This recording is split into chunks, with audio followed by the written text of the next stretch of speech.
Zero লাইনে দাঁড়ায় আছি, আপনাদের এখানে আসার দরকার নাই। আমি এনাফ বিএসএফ কে সাইজ করার জন্য। বুঝতে পারছি?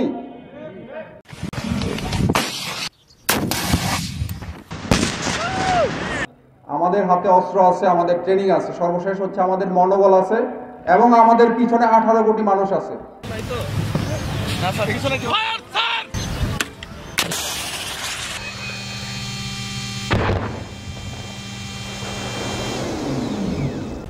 বন্ধুরা, সীমান্তরক্ষী বাংলাদেশ বর্ডার গার্ড বিজিবি বাংলাদেশের ফার্স্ট লাইন অফ ডিফেন্স, যারা সবার আগে শত্রুকে মোকাবেলা করবে এবং বহিঃশত্রু থেকে দেশের সীমান্তকে রক্ষা করবে, আর এটাই তাদের কাজ।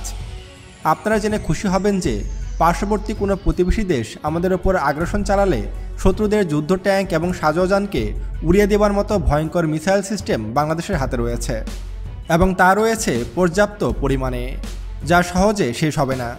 সেই ধারাবাহিকতায় সীমান্তে সুরক্ষা এবং যে কোনো ধরনের হামলা প্রতিহত করতে বাংলাদেশ বিজিবির হাতে দুইটি ভয়ঙ্কর ওয়েপন সিস্টেম রয়েছে।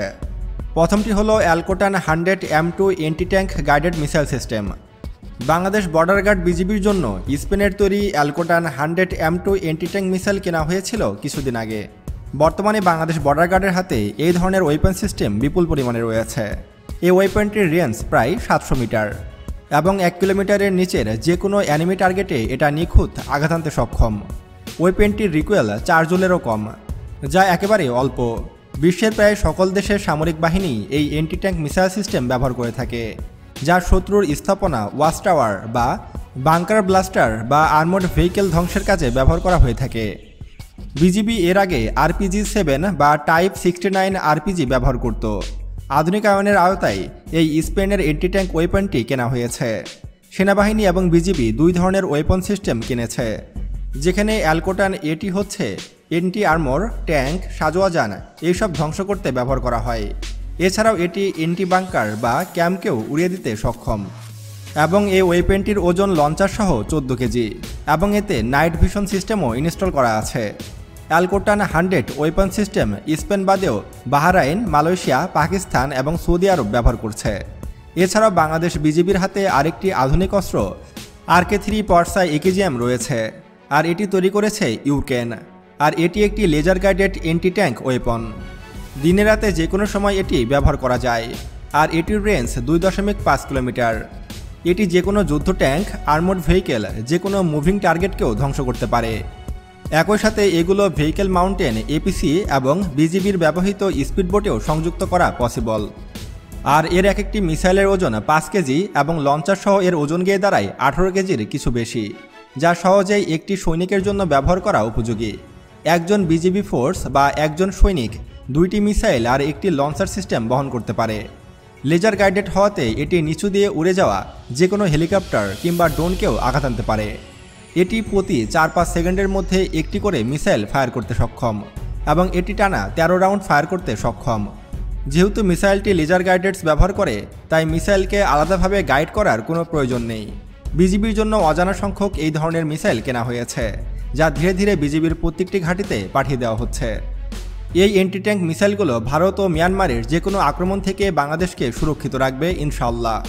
বন্ধুরা, আপনারা সকলেই জানেন যে ভারতের সাথে আমাদের সীমান্ত উত্তেজনা চলছে দীর্ঘদিন ধরে, এবং ভারতীয় বিভিন্ন গণমাধ্যম ও ভারতের জনগণরা সবসময় বাংলাদেশ দখলের হুমকি দিচ্ছে, এবং তারা সীমান্তে কিন্তু বিপুল পরিমাণে সৈনিকও মোতায়েন করেছিল।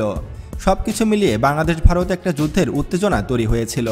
যদিও বর্তমানে উত্তেজনা কিছুটা কমেছে, তারপরে কিন্তু ভারত আমাদের জন্য হুমকিস্বরূপ, আর এই কারণে বিজিবির হাতে এই নতুন নতুন অ্যান্টি ট্যাঙ্ক মিসাইল দেওয়া হয়েছে, আর এগুলো বেশ কার্যকরী এবং ইফেক্টিভ।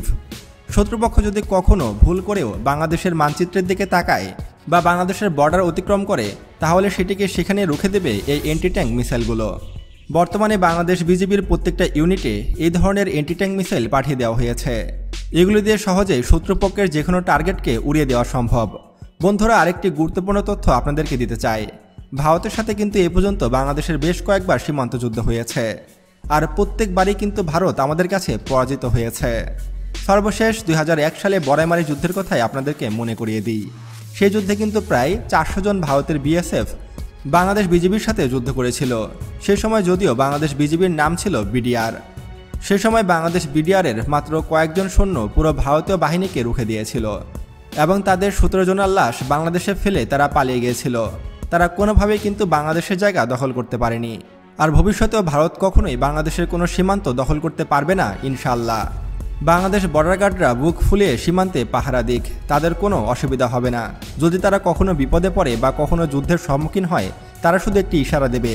বাংলাদেশের 18 কোটি জনতা তাদের পিছনে গিয়ে দাঁড়াবে এবং যুদ্ধের জন্য প্রস্তুতি নেবে এবং সরাসরি যুদ্ধ করবে ভারতের বিরুদ্ধে।